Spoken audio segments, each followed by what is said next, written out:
ॐ शिवशक्तिसमारम्भां भास्कराचार्यमध्यमाम् अस्मच्छ्रीनाथपर्यन्तां वन्दे गुरुपरम्पराम् ज्ञानिनामपि चेतांसि देवी भगवती हि सा बलादाकृष्य मोहाय महामाया प्रयच्छति दुर्गे स्मृता हरसि भीतिमशेषजन्तोः स्वस्ति सुतामतिमतीव शुभां ददासि दारिद्र्यदुःखभयहारिणि का त्वदन्या सर्वोपकारकरणाय सदार्द्रचित्ता सर्वमङ्गलमाङ्गल्ये शिवे शिवे सर्वार्थसाधिके सर्वाण्ये त्र्यम्बके गौरि नारायणि नमोऽस्तु ते शरणागतदीनार्तपरित्राणपरायणे सर्वस्यार्तिहरे देवि नारायणि नमोऽस्तु ते सर्वस्वरूपे सर्वेशे सर्वशक्तिसमन्विते भयेभ्यस्त्राहि नो देवि दुर्गे देवि नमोऽस्तु ते रोगानशेषानपहंसि दुष्टारुष्टातु कामान् सकलान् भीष्टान्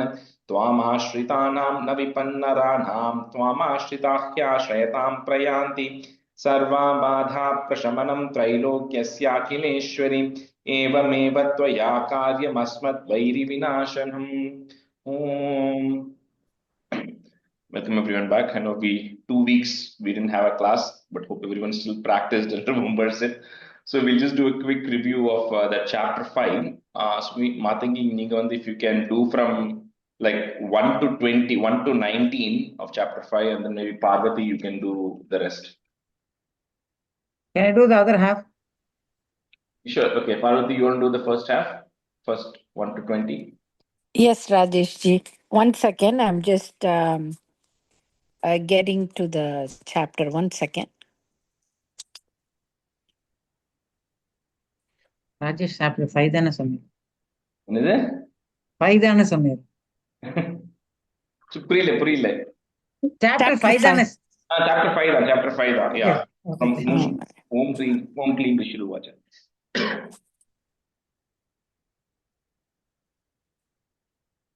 I'm so sorry. 1 second. தியான ஸ்லோகம் முடிச்சிட்டேளா? இப்பதான் முடிச்சேன். ஆமா. Oh, sorry for joining late.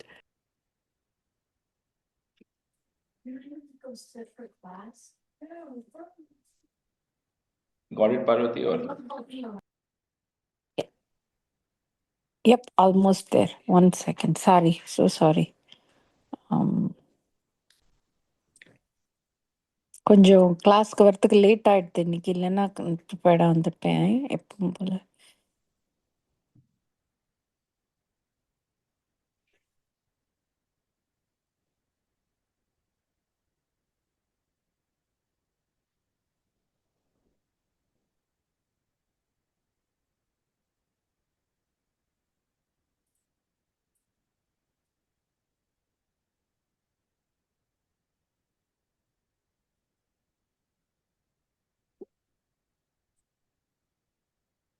you need few more minutes, or then I can. Yeah, I need few more minutes. Okay. Let me just finish the meaning. Get it ready, and then Sure. we'll start. So I'll finish the meaning for the rest of this, and then we'll continue. We'll do the review anyway. So the first 15 or first 80 stanzas, we saw how we previously the Mahishasura Mardini, that Mahishasura Mardinam happened. Then the Devas did a stuti in Indra, and others did a stuti in chapter 4. Then in chapter 5, like we said, some other time in the future, right? We don't know exactly when that was. There were two other asuras, two brothers, Shumbha and Nishumbha, who then came and again took over the entire kingdom of the Devas, and they drove all the Devas out, and all the sacrificial remnants, everything that was going to the Devas, the Shumbha and Nishumbha had actually taken over. So at that time, the Devas remembered that the Devi said the boon that she had offered to them was, anytime you need my help, you think of me, and then I will come to you. That was the boon the Devas had asked for. So they then do this stuti that we saw, the Namastasya, Namastasya, Namastasya, Namo Namaha. That stuti they actually do, so the Devi comes in front of them. So that's kind of where we left the meaning. So that goes on till about 82, right? Which we are going to review right now. Then from 83, so as these gods were doing it, remember they were doing it in the Himalayas, which we said is not the Himalayas or the Ganges, which is there in Bhulokam. It is there in a different lokam, but Bhulokam is a representation of that. So anyway, so there as they were doing this stuti, so that was the time Parvati comes out. So Parvati comes out and she meets them on the bank of the Ganges in the different lokam. So at the time Parvati comes and asks these gods, like, you're doing this wonderful stuti. Who are you praising with this stuti, right? Who are you addressing this stuti to? So as she asks that question from her own sheath, kosha. So as you know in Ayurveda, like your core body is there and it has 5 layers, right? It's got a mental sheath, it's got an energy sheath, it's got different layers of your body or layers around your body. So from one half of kosha, which is the sheath, sheath, a female form comes out. So because that form comes out from the kosha of Parvati, that person, the person who comes out, is called as Kaushiki, the one who's come from the sheath of Parvati herself. So that Kaushiki is also referred to as Ambika. Amba means the mother. So Ambika means the one who's a very loving mother for everybody else, right? So from this Parvati, another form comes out from the sheath. She's going to be called as Kaushiki. So this Kaushiki then, who comes out, and then she says, whatever the stuti the Devas actually addressed is being addressed to me. So now we're going to refer to as Kaushiki going forward. Now, the remnants of Parvati, after this Kaushiki has come out, this Parvati becomes very black in color. I don't know why, but she becomes very black in color or dark in color as a result of this. So she's called as Kalika. So this Kalika who's there, and all these characters will come back, right, at multiple points. So that's why the names you just have to remember. So this Kalika who's there, she then says, okay, I'm going to remain in the Himalayas because the Kaushiki who has come out, the Devas have addressed the stuti to you. So you, Kaushiki or Ambika, you take care of whatever the Devas want, right? So now this Kaushiki who's come out from the kosha, so she's extremely beautiful, right? She's actually very fair in color. There's radiance which is actually spreading everywhere from this Kaushiki. So at that time, the Shumbha and Nishumbha, who are the two evil brothers, they have a lot of attendants or commanders. So one of their commanders, Chanda and Munda, two of their commanders, they happen to see this form of Kaushiki which has come out. And they look at this form and this form is extremely charming, very beautiful form, right? Radiating energy. So immediately this Chanda and Munda, who are the two commanders, they go back to Shumbha and Nishumba. And so tell them, what, Shumbha, Nishumba, we saw this person, we don't know who it is, but extremely beautiful woman, right? And she's illuminating the entire Himalayas. That entire region is getting illuminated because of her beauty and the radiance which is actually coming from there. And he says that, we have not seen such a beauty anywhere else. And she says, this person, whoever, that this is rightly, you are the person, you need to kind of take over her, because she says that she's the jewel among women. And, you already have everything because this Shumbha and Nishumba have taken on everything that exists in the 3 worlds, right? And so they'll go on to list. They'll say from Indra, you have taken the Airavrata, which is the white elephant of Indra, which is the jewel among all the elephants. Then, Indra also has a horse called as Uchchai Shravas. This Uchchai Shravas comes as the churning of the ocean in Dashakam 28 of Narayaniam. When Mahalakshmi comes, before that, a lot of things come up, right? This Uchchai Shravas is also a horse which comes up. So you also took that horse, which is the best of horses in the world. You have the best of that. Then from Brahma, you took the best of what Brahma had to offer. One of the chariots of Brahma, you took that away. And then similarly with Kubera, you kind of took all his treasure. So they go on in this and list everything that Shumbha and Nishumba have taken, saying that you always have the best of everything from everybody. There's nothing that, your taste is really good, right? You always only go for the best. However, they say you don't have a female companion for yourself. And says, this lady who I saw is the best female companion one can actually hope for. So they say, why don't you go and take her over, right? Just take over this lady who we saw. So on hearing this, Shumbha agrees. Now, Shumbha is the elder brother, Nishumba is the younger brother. So Shumbha agrees and says, you have a very valid point. So what he does is he sends a messenger. This messenger's name is Sugriva. So he sends this messenger to this lady and says to this messenger, you go tell this lady about my greatness and why she should just come with you, because I want to, own this lady. So she should just come back with you. So this messenger then goes. This messenger goes, and then this Kaushiki is standing there in her beautiful form. So this messenger goes and says, there is this Shumbha and Nishumba, who you might not know about, who have taken over all the 3 worlds. Everybody is under their command, including every single Deva, every single Asura. And, they have all these great, they kind of again go and repeat everything that Shumbha and Nishumba has, right? And they'll say, but you will have to come with me because you will be really happy staying with Shumbha and Nishumba, and that's the best place for a beautiful lady like you. So that's what the Sugriva goes and says. So at that time, the Devi responds to that, which is kind of coming towards the end of this chapter. The Devi responds saying, whatever you have spoken is correct. Shumbha and Nishumba have taken over all the three worlds. There's nothing wrong that they have the best of everything. And of course, they want the best of the ladies, which I am. Devi says, I am the best of all the women that can be. So it's natural that Shumbha and Nishumba will want me. But she says, I know I cannot go back on my own word, because she says, I made a vow to myself out of foolishness. She says, because what she says, the vow I have made to myself is only the person who can actually conquer me in a battle, who can come and fight with me, win with me in a battle. The Devi says, I'm also very proud.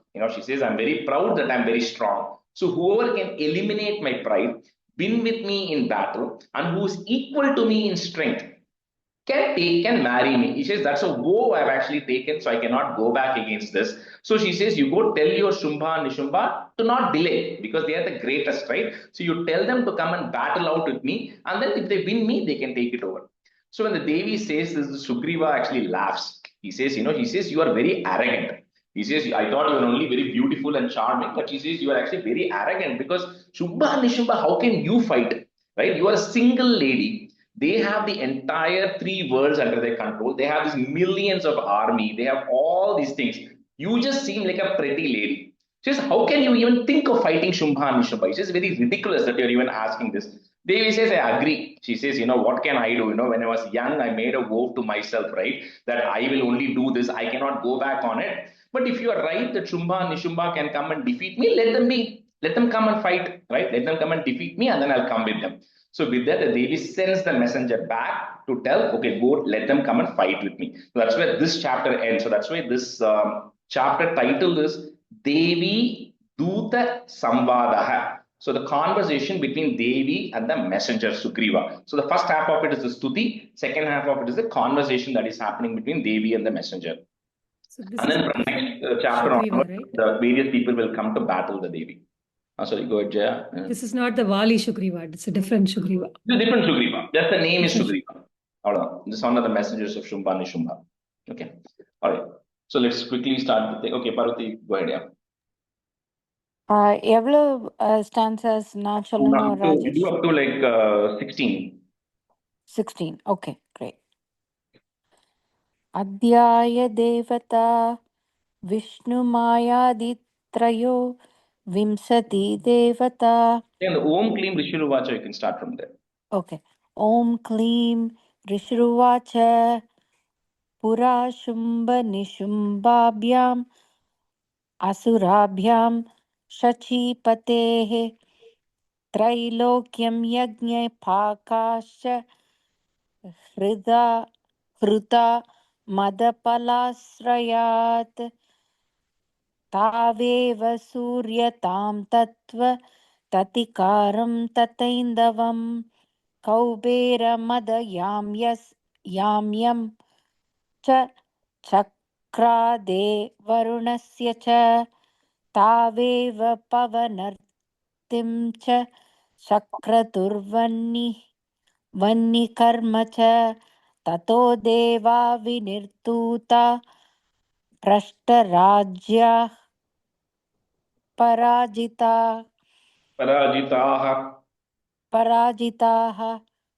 Hrutadikaras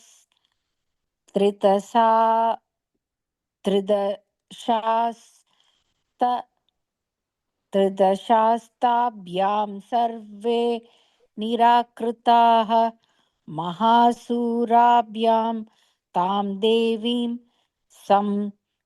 smarandya parajitam tayasmakam varo tatto Yadas patasu smrita kilaha bhavatam nasayishyami takshanat paramapataha iti kritva mitam deva Matim Deva. iti kritva matim deva himavantam nakeswaram jagmus ततो देवीं विष्णुमायां पृदुष्टुवुः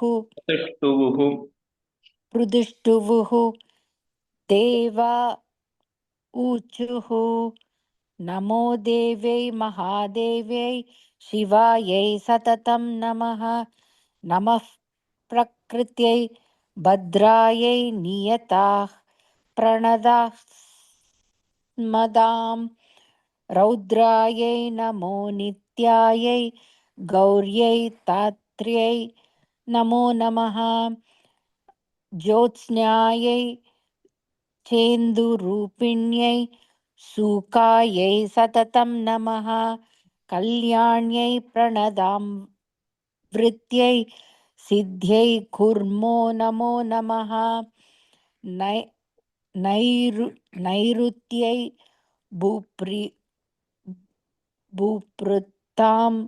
भूपृतां लक्ष्म्यै सर्वाण्यै ते नमो नमः दुर्गायै दुर्गपारायै सारायै सर्वकारिण्यै ख्यात्यै तथैव कृष्णायै धूम्रायै सततं नमः अतिसौम्यातिरौद्रायै नतास्तस्यै नमो नमः नमो जगत्प्रतिष्ठायै देव्यै कृत्यै नमो नमः या देवी सर्वभूतेषु विष्णुमायाति सप्तिता नमस्ते विष्णुमायेति सप्तिता नमस्तस्यै नमस्तस्यै नमस्तस्यै नमो नमः या देवी सर्वभूतेषु चेतनित्यपि दीयते नमस्तस्यै नमस्तस्यै नमस्तस्यै नमो नमः या देवी Okay, Martin, you can finish the rest here. या देवी सर्वभूतेषु बुद्धिरूपेण संस्थिता नमस्तस्मै नमस्तस्मै नमस्तस्मै नमो नमः Namastasyai ya tasyai. नमस्तस्यै नमस्तस्यै नमस्तस्यै नमस्तस्यै नमो नमः या देवी सर्वभूतेषु निद्रारूपेण संस्थिता नमस्तस्यै नमस्तस्यै नमस्तस्यै नमो नमः या देवी सर्वभूतेषु शुद्धारूपेण संस्थिता नमस्तस्यै नमस्तस्यै नमस्तस्यै नमो नमः या देवी सर्वभूतेषु छायारूपेण संस्थिता नमस्तस्यै नमस्तस्यै नमस्तस्यै नमो नमः या देवी सर्वभूतेषु शक्तिरूपेण संस्थिता नमस्तस्यै नमस्तस्यै नमस्तस्यै नमो नमः या देवी सर्वभूतेषु तृष्णारूपेण संस्थिता नमस्तस्यै नमस्तस्यै नमस्तस्यै नमो नमः या देवी அந்த தேவியை வந்து இன்னும் கொஞ்சம் you can stretch. Okay, या முதல்ல ஃபர்ஸ்ட் லைன்ல இருக்கிறதா லைன்ல இருக்கு தேவியா. नमस्तस्यै नमस्तस्यै नमस्तस्यै नमो नमः या देवी सर्वभूतेषु शरिया या देवी सर्वभूतेषु शान्तिरूपेण संस्थिता नमस्तस्यै नमस्तस्यै नमस्तस्यै नमो नमः या देवी सर्वभूतेषु जातिरूपेण संस्थिता नमस्तस्यै नमस्तस्यै नमस्तस्यै नमो नमः या देवी सर्वभूतेषु लज्जारूपेण संस्थिता नमस्तस्यै नमस्तस्यै नमस्तस्यै नमो नमः या देवी सर्वभूतेषु शान्तिरूपेण संस्थिता नमस्तस्यै नमस्तस्यै नमस्तस्यै नमो नमः या देवी सर्वभूतेषु श्रद्धारूपेण संस्थिता नमस्तस्यै नमस्तस्यै नमस्तस्यै नमो नमः या देवी सर्वभूतेषु कान्तिरूपेण संस्थिता नमस्तस्यै नमस्तस्यै नमस्तस्यै नमो नमः या देवी सर्वभूतेषु लक्ष्मी रूपेण संस्थिता नमस्तस्यै नमस्तस्यै नमस्तस्यै नमो नमः या देवी सर्वभूतेषु वृत्तिरूपेण संस्थिता नमस्तस्यै नमस्तस्यै नमस्तस्यै नमो नमः या देवी सर्वभूतेषु स्मृतिरूपेण संस्थिता नमस्तस्यै नमस्तस्यै नमस्तस्यै नमो नमः। या देवी सर्वभूतेषु दया रूपेण संस्थिता नमस्तस्यै नमस्तस्यै नमस्तस्यै नमो नमः। या देवी सर्वभूतेषु तुष्टि रूपेण संस्थिता नमस्तस्यै नमस्तस्यै नमस्तस्यै नमो नमः। या देवी सर्वभूतेषु मातृ रूपेण संस्थिता नमस्तस्यै नमस्तस्यै नमस्तस्यै नमो नमः।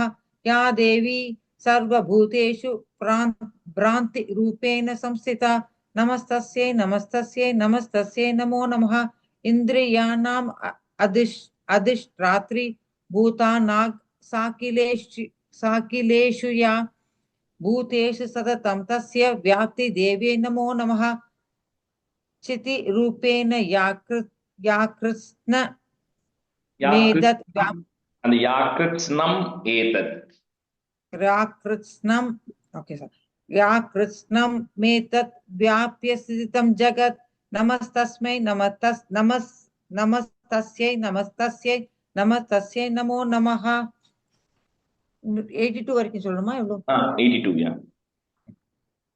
सुतासुरै भूर्व मपिष्ट संश्रयात् तथा सुरेन्द्रेण दिनेषु सेविता करोतु सनः शुभहेतुरीश्वरी शुभानि भद्राण्यभि हन्तु सापतः। यया साम्प्रतं चोददत् दैत्य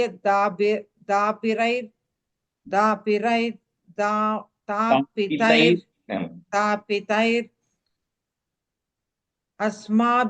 अस्माभिरीशा च सुरैर् नमस्यते यच्च स्मृता तत् क्षणमेव हन्ति नः सर्वोतो भक्ति विनम्र मूर्तिभिः। Yeah, the hanti naha and the is will come there. So takshanameva hanti nas sarvapado. Okay. The third line. Oh, okay. Okay. All right, we'll start with 83 today. So yeah, so I think we covered pretty much the meaning through 83 to 120 or whatever this thing ends at. So Jyoti, you can be student first half, and Shanti, you can be student. So we just do one time, repeat today, so we can cover most of chapter 5 today. So Rishiru Vacha Evam Stavadi Yuktanam Devanam Tatra Parvati long E Snatum Abhyayayav. You can break it that if you want. Snatum Abhyayayav Toye Janavya Nripa Nandana. So this is where Parvati is coming, right, to Ganges. ऋषिरुवाच एवं स्तवादि युक्तानां देवानां तत्र Parvati स्नातुमभ्याययौ तोये जाह्नव्या नृपनन्दन. Sorry. Go ahead. Oh, thank you.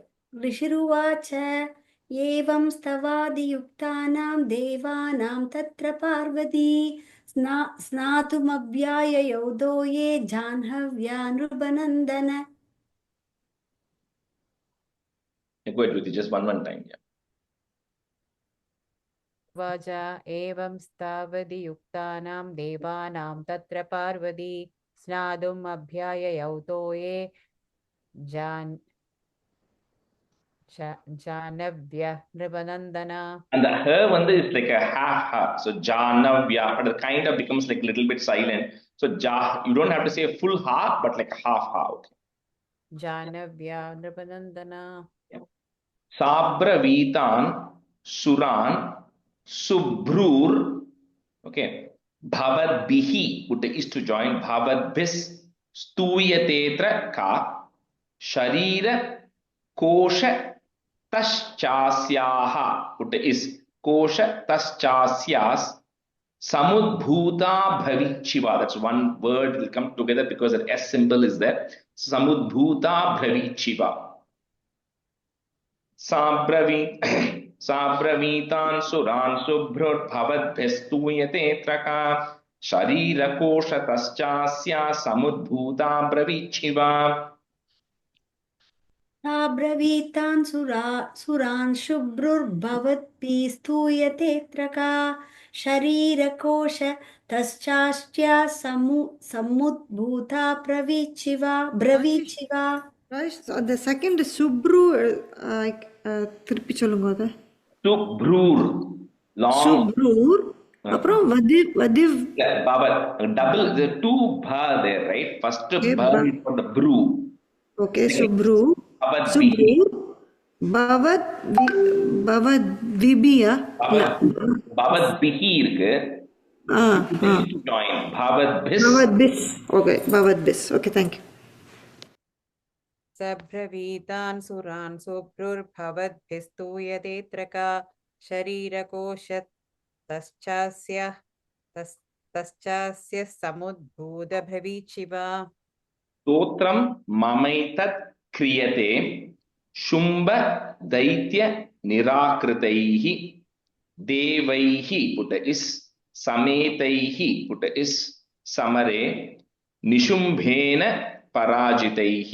This is where that Kaushika who's come is saying they are praying to me to get rid of Shumbha and Nishumba. Stotram ममैतत् क्रियते शुंभ दैत्य निराकृतैः देवैः समेतैः समरे निशुंभेन पराजितैः. स्तोत्रं ममैतत्क्रियते शुम्भदैत्यनिराकृतैः देवैः समेतैः समरे निशुम्भेन पराजितैः स्तोत्रं ममैतत् क्रियते शुम्भदैत्यनिराकृतैः देवैः समेतैः समरे निशुम्भेन पराजितैः. शरीरकोशाद्यत्. So शरीरकोशाद् यत् tasya, that's what the it and ya becomes a dhya there. Sharirakoshaadhyat tasyaha, put a F to join, tasyah. Parvatya nihi is there, put a is to join. Parvatya nis sritambika. Kaushikiti samasteshu tato lokeshu giyate. So the entire world will call you as Kaushiki. शरीरकोशाध्यत्तस्याः पार्वत्या निःसृताम्बिका कौशिकीति समस्तेषु ततो लोकेषु गीह्यते. शरीरकोशात् यत्तस्याः पार्वत्या निःसृताम्बिका कौशिकीति समस्तेषु ततो लोकेषु गीयते. Is it गीयते or गीयते? Giyate just praise or refer to you. Okay. शरीरकोशाद् यत्तस्याः पार्वत्या निःसृताम्बिका कौशिकीति समस्तेषु ततो लोकेषु गीयते. तस्यां विनिर्गतायां तु कृष्णाभूत सापि पार्वती long e कालिकेति समाख्याता Himachala Kritashraya. So this Parvati was left, becomes Krishna, which means very dark or black in color. So she's called as Kalika. Tasyam vinirgatayam tu Krishna bhutsapi Parvati Kaliketi samakhyata Himachala Kritashraya. तस्यां विनिर्गदायां तु कृष्णा भूत्सापि पार्वती कालिकेति समाख्याता हिमाचलकृताश्रया.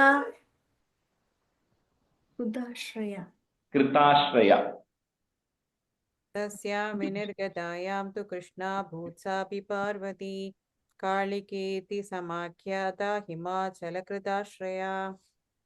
ततोऽम्बिकां परं रूपं बिभ्राणां सुमनोहरं ददर्श चण्डो मुण्डश्च भृत्यौ शुम्भ निशुम्भयोः. ततोऽम्बिकां परं रूपं बिभ्राणां सुमनोहरं ददर्श चण्डो मुण्डश्च भृत्यौ शुम्भ निशुम्भयोः. तदोऽम्बिकां परं रूपं विप्राणां सुमनोहरं तदर्श चण्डो मुण्डश्च भृत्यौ शुम्भनिशुम्भयोः. ततोऽम्बिका परं रूपं बिभ्राणां सुमनोहरं ददर्श चण्डो मुण्डश्च भृत्यौ शुम्भनिशुम्भयो निशुम्भयोः. The last word. Got it, Jyoti? In the visarga irukku kadasiyil. Okay. Okay. भृत्यौ शुम्भनिशुम्भयोः ताभ्यां शुम्भाय चाख्याता सातीव सुमनोहरा काप्यास्ते स्त्री महाराज भासयन्ती हिमाचलम. So this is where now they are going to be telling Shumbha Nishumbha about this Devi. ताभ्यां शुम्भाय चाख्याता साती वसुमनोहरा काप्यास्ते स्त्री महाराज भासयन्ती हिमाचलम.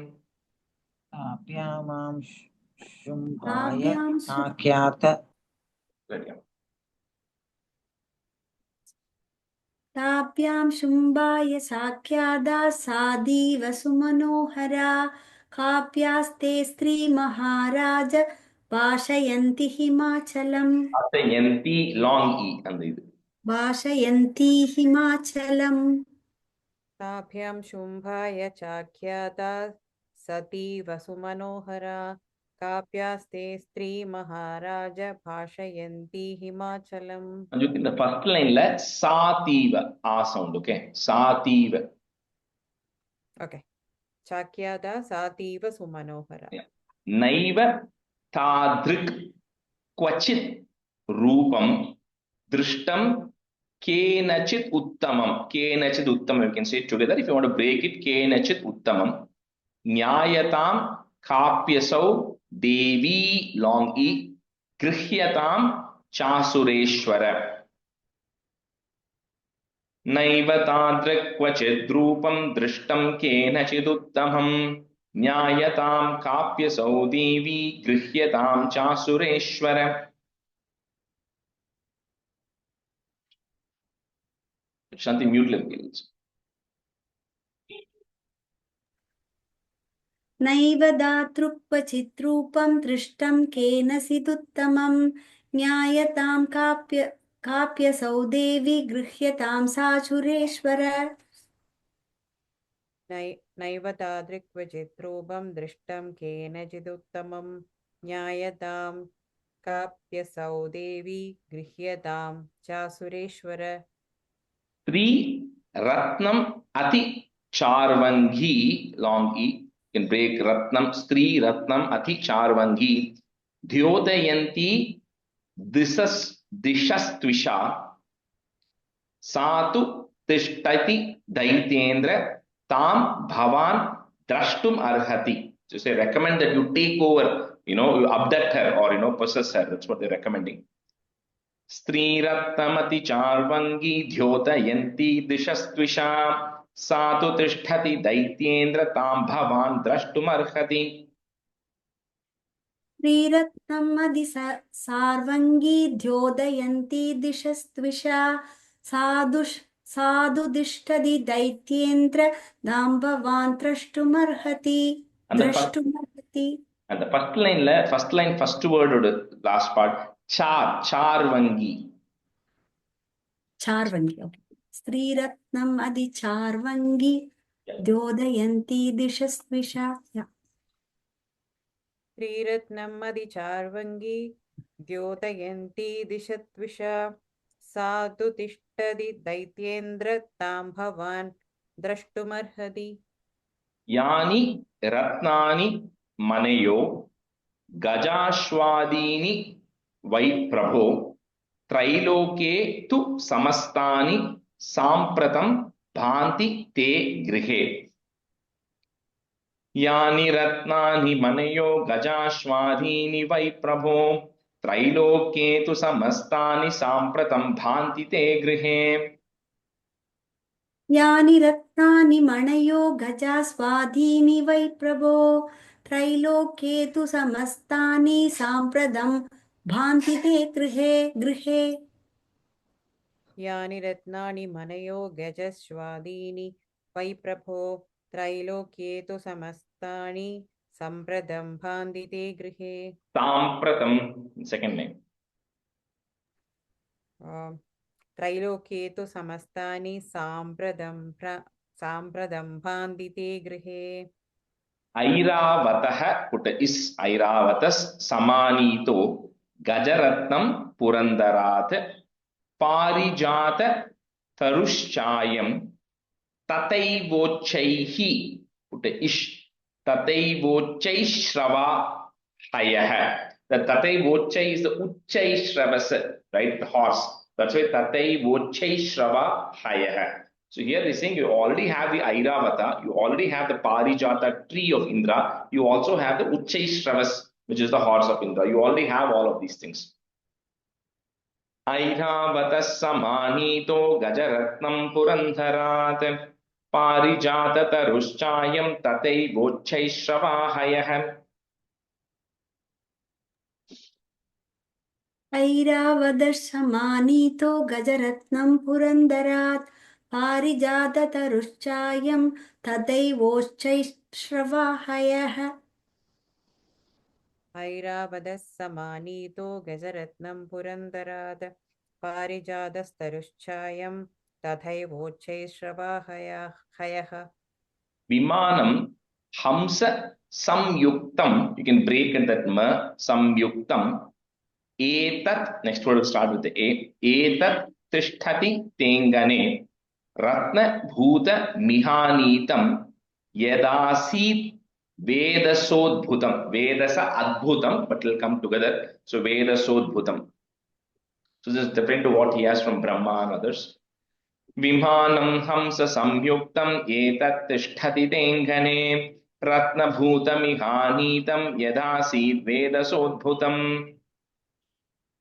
विमानं हंससंयुक्तं येदद्दिष्टति तेङ्गणे रत्नभूतमिहानीदं यदाशीद्वेदसोत्पुदम् विमानं हंससंयुक्तं एतत् तिष्ठति तेङ्गने रत्नभूतमिहानीतं यदासीद्वेधसोद्भुतम् Nidhiresha Mahapadmaha put is Mahapadmas Samanito Dhaneshwarat Kinjalkinim Dadau Chabdir Malam Amlana. You can break it that ma Chabdir Malam Amlana Pankajam. Nidhiresha Mahapadmas Samanito Dhaneshwarat Kinjalkinim Dadau Chabdir Malam Amlana Pankajam. निधिरेश महापद्मः समानीतो धनेश्वरात् किञ्जल्किनीं ददौ शाप्तिर्मालाम् अम्लानपङ्कजाम् निधिरेश महापद्मसमानीतो धनेश्वरात् किञ्जल्किनीं ददौ चाब्धिर्मालामम्लानपङ्कजाम्. Because he's talking about everything that Shumbha and Nishumba already has, which is the best in the world. Like, you know, one of the things I think to here is you also have access to flowers which never fade, right? So it says the Malam Amlana Pankajam means the garland of lotus flowers which never stop fading or becoming small. It's always in a blooming. So you always have the best of everything. That's what they're telling. Chhatram te varunam gehe Kanchana Sravi Tishtati Tathayam Syanda Navaro Yaha is there, put a F to join. Yah Purasit Prajapatehe Chatram Te Varunam Gehe Kanchana Sravi Tishtati Tathayam Syanda Navaro Yah Purasit Prajapatehe. क्षत्रं ते वारुणं गेहे काञ्चनस्राविदिष्टति तदायं स्यन्दनवरो यः पुरासीत् प्रजापतेः छत्रं ते वारुणं गेहे काञ्चनश्रावितिष्ठति तथायं स्यन्दनवरो यः पुरासीत् प्रजापतेः. We'll switch here halfway. Malini, you can be a student, and Jaya, you can be a student. Mrityorut Krantidha Nama Shakti Risha Tvaya Hrita Pashaha put is Pashas Salila Rajasya Bhratustava Parigrahe. So they've also captured whatever is Yama's power. So Yama, who is controlling when the soul can depart the body and the death happens, even that is now being controlled by Shumbha and Nishumba. So they're pretty much controlling everything right now. मृत्योरुत्क्रान्तिधानाम शक्तिरीशत्वया हृता पाशः सलिलराजस्य भ्रातुस्तव परिग्रहे. मृत्योरुक्रान्तिदानाम शक्तिरीशत्वया पाशसलिलराजस्य भ्रातुस्तव परिग्रहे. पाशसलिल ஒரு வாட்டி One time only, yeah. मृत्योरुक्तक्रान्तिता नामशक्तिरीशत्वया हृता पाशः सलिलराजस्य भ्रातुस्तव परिग्रहे. निशुम्भस्याब्धि जाताश्च समस्ता रत्न जातयः Vannirapi, like we said that Vanni means refers to Agni, so the ha is silent there. Vannirapi dadau tubhyam, you can break it at ma, tubhyam. Agni shauche cha vasasi. Nishumbhasyabdi jatascha samasta ratna jatayah. Vannirapi dadau tubhyam agni shauche cha vasasi. निशुम्भस्याब्धिजाताश्व समस्ता रत्नजातयः वह्निरपि तदौ तुभ्यम् अग्निश्चोचे च वाससि. वाससि. निशुम्भस्याब्धि जाताश्च समस्ता रत्नजायतः वह्निरपि तदोतुभ्यम् अग्निशौचे च वाससि. And the first line, last word, yeah, Ratnajatayah. Ratnajatayah. Yeah. Evam Daityendra Ratnani, some small e. Samastan Yahritani, it's one word. Samastani Ahritani, it becomes Sandhi there. The Samastan Yahritani te. Stri Ratnamesha Kalyani longi. Tvaya Kasmanna Grihyate. So saying you have all the best of everything. However, you do not have the jewel among the women. That's still not under your control. Why is that? Right? So you should also have the jewel among the women also under your control. Evam Daityendra Ratnani Samastanyahrutani te Stri Ratnamesha Kalyani Tvaya Kasmanna Grihyate. एवं दैत्येन्द्र रत्नानि समस्तान्याहृतानि च स्त्रीरत्नमेषा कल्याणी त्वया कस्मान्न गृह्यते. Malini, the first line end Yahritani te. You said che. Oh, okay. Yahritani te. Okay. एवं दैत्येन्द्र रत्नानि समस्तान्याहृतानि ते स्त्रीरत्नमेषा कल्याणी त्वया कस्मान्न गृह्यते. Rishiru vacha nishamyeti vachaha, put the ish to join vachash. Shumbhaha, put the is shumbhas. Satadha chanda mundayoho preshayamasa sugrivam dutam devya mahasuram. So he's saying Sugriva as a duta. Rishiru vacha nishamyeti vachash shumbhas satadha chanda mundayoho preshayamasa sugrivam dutam devya mahasuram. ऋषिरुवाच निशम्येति वचः शुम्भ सतदा चण्डमुण्डयोः प्रेषयामास सुग्रीवं धूतं देव्या महासुरम्. ऋषिरुवाच निशम्येति वशः शुम्भः सतदा चण्डमुण्डयोः प्रेषयामास सुग्रीवं दूतं देव्या महासुरम्. And the second line, first word, Preshayamasa. प्रेषयामास Yeah. Iti cheti cha vaktavya sa gatva vachanan mama yatha chabhyeti sampritya tatha karyam tvaya laghu. She says to this Duta, whatever it takes, right? You're going to go convince her and then get her here. Iti cheti cha vaktavya sa gatva vachanan mama यथा चाभ्येति संप्रीत्या तथा कार्यं त्वया लघु.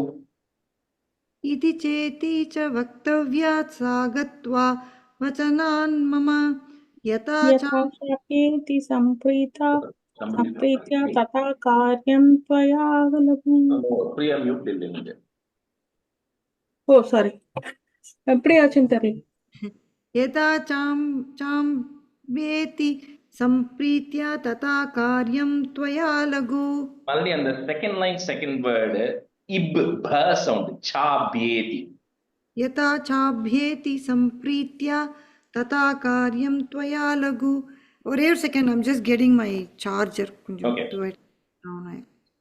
इति चेति च वक्तव्या सा गत्वा वचनान् मम यथा चाभ्येति सम्प्रीत्या तथा कार्यं त्वया लघु. And the cheti, I think both of you were stretching that e. It's a small e. So iti cheti cha, say the cha quickly. इति चेति च वक्तव्या. Yeah, exactly. Then you won't stretch it here.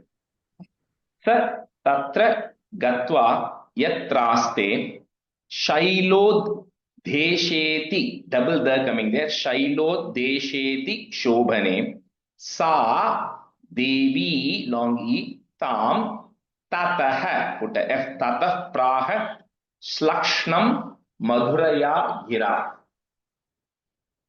सतत्र गत्वा यत्रास्ते शैलो देशेति शोभने सा देवी तां ततः प्राह श्लक्ष्णं मधुरया गिरा. Maybe Jay, you can start. I don't know if Manu. Yeah, I'll do next. Sorry. Okay. Good. सतत्र गत्वा शैले शैलो. Is that a they? It's a double the शैलो देशेति. Okay. सतत्र गत्वा यत्रास्ते शैलो देशेति शोभने सा देवी तां ततः प्राह श्लक्षणं मधुरया गिरा. And the slakshnam, it's not slakshanam, it's not a full ksha. So slakshnam. श्लक्ष्णम्. सतत्र गत्वा यत्रास्ते शैलोद्देशेति शोभने सा देवी तां ततः प्राक् श्लक्ष्णं मधुरया गिरा. Duta Vacha. So the next set of stanzas is Sugriva, the Duta, is telling Devi why Shumbha and Nishumba are the best and why she should come and marry them. Devi, short e, Daiteshwaraha, put the ish to join, Daiteshwarash, Shumbhas, Trailoke Parameshwaraha, Dutoham Preshitastena, Tvat Sakasham Ihagataha. So he's saying this Shumbha is the Trailokesya Parameshwaraha, is the Lord of all the three worlds. Dutam Vacha Devi Daiteshwara Shumbhas Trailoke Parameshwaraha Dutoham Preshitastena Tvatsakashamihagataha. Duta Nana. Huh? Duta Vachana. The messenger. Messenger. Dudan. Yeah, Dudan. Oh. Yeah. Duta Vacha Devi Daiteshwara Shumbasrailokye Parameshwaraha Dutoham Preshitastena Tvatshakasamihagataha. First line, the third word, Shumbas Trailokeva. Yeah, Shumbhas Trailoke. Duta Uvacha Devi Daiteshwara Shumba Trailoke Parameshwaraha Teham Dutoham Preshitastena Vatsakashamiham Mihagatah. Avyahatagnyah is that put is to join. Avyahatagnyas sarvasu yaha put is again. Yes, sada deva yonishu nirjita akila. So nirjita akila, two different words. Nirjita akila daityarihi again put is to join. Daityaris sa yadaha shrunushva tat. Avyahatagnya sarvasu yassada deva yonishu nirjita kila daityaris sayadaha shrunushvatadam. Avyahatakhya sarvasu yassada devayonishuhu nirjita kila daityaris sayadaha shrunushvatat. Correct. And the first line deva yonishu, there's no visarga there. I think you said shuhu. There's no visarga there. Yeah. Yonishu. Okay. Avyahatagnya sarvastu yassada devayonishu nirjita kila daityaris yadaha shrunushvatat. Mama Trailokyam Akhilam. You can break it that ma. Trailokyam Akhilam. Mama Deva Vashanugaha Yajna Bhaganagam Sarvan. Break it as a in. Upashnami Pratak.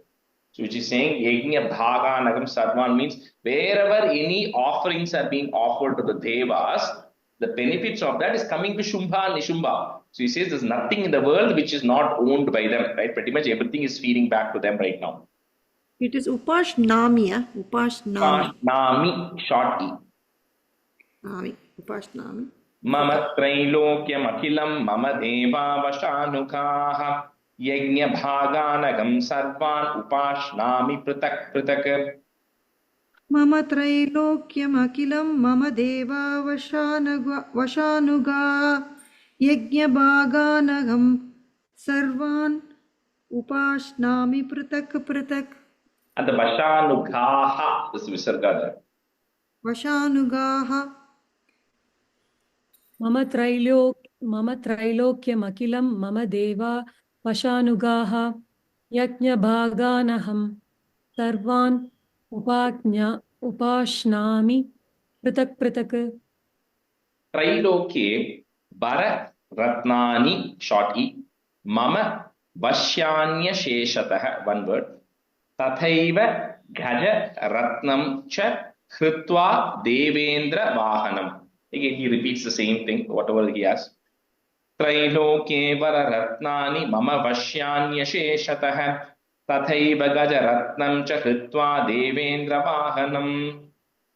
Trailokye Vara Ratnani Mama Vashyanya Sheshatah Tataiva Gaja Ratnam Cha Ritva Devendra Vahanam. Trailokye vara ratnani mama vashyanyasheshatah tataiva gajaratnam cha kritva devendra vahanam. Kshiroda mathanot bhutam, break it that ma, bhutam, ashwaratnam, you can start it that way, ashwaratnam mamamaraihi, uchaihi, you can put the ish to join, uchaishravasa, same uchaishravasa, that horse, uchaishravasa sanyam tat.